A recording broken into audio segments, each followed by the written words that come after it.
The Republican Party has a huge debate problem for 2016. How are they going to resolve this?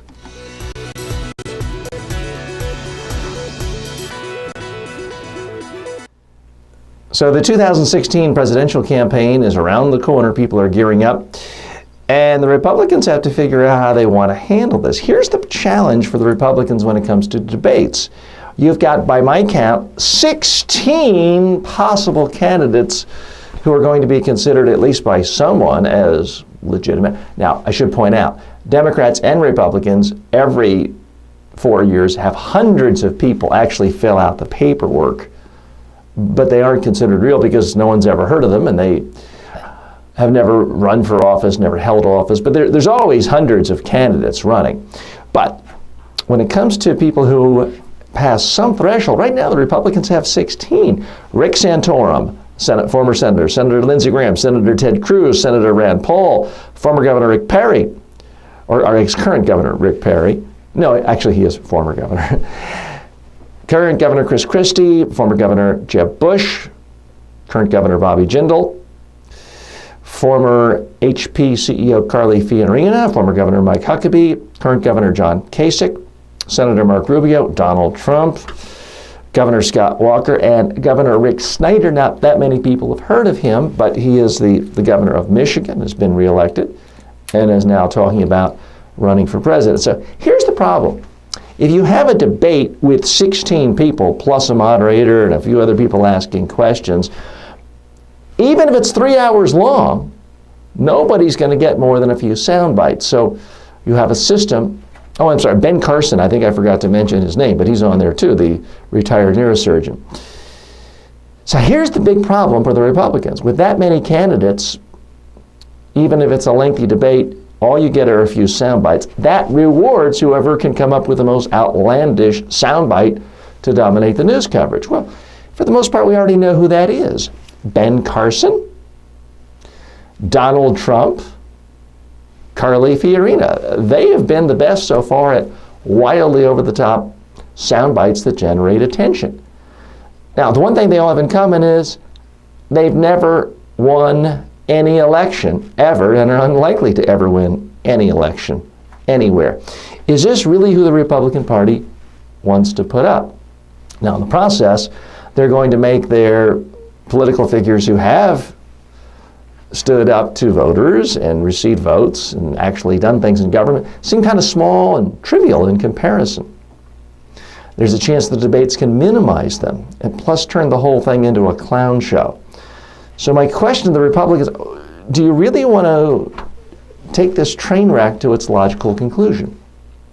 Here's what I would do if I were chairman of the Republican Party, and believe me, no one is asking me to be the chairman of the Republican Party.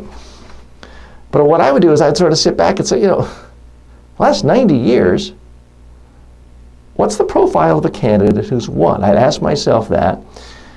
And then I'd ask, is what we're doing now working? Well, obviously it's not working. I'd send out a memo and say, look, folks, 5 of the last 6 presidential elections, we Republicans have lost the popular vote. In the last 90 years, all of our successful presidential candidates have had a particular type of resume. One of the following 3 things are on their resume. Number 1, they have won a major world war. Eisenhower. Don't think we have anyone available right now in the Republican Party or either party who can claim to have won a major international war. The next possible background that has helped, being a vice president.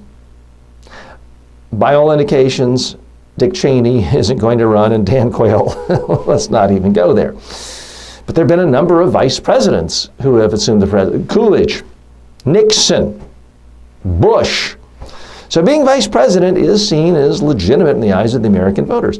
The only other background that makes someone a legitimate candidate for president on the Republican side in the last 90 years, being a governor.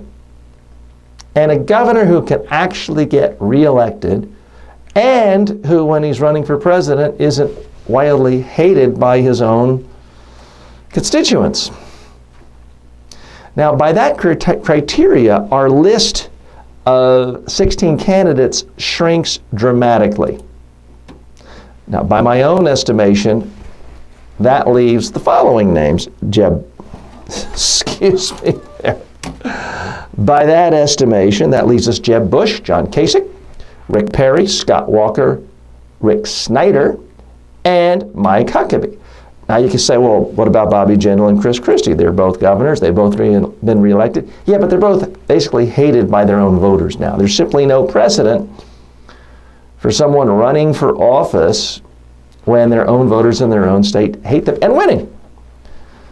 So here's what I do as Republican Party chair. I would let people know, if you're thinking of having a candidate debate, it's not going to be an officially sanctioned Republican debate unless you focus on someone who meets that criteria: having won a major international war, being a vice president, or a successful governor.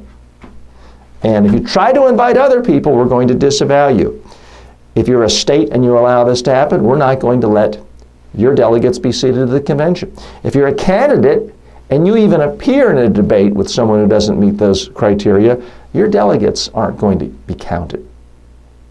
That could impose some would it upset some people? Sure. Would it make some people angry? Sure. But I would just think the Republicans would be really hungry for a win at some point. Now, prediction. There's basically a 0 chance of the Republican Party enacting my proposal. But I'll make another prediction. There's a 100% chance that the Democrats are extremely happy that the Republicans are not going to enact my proposals.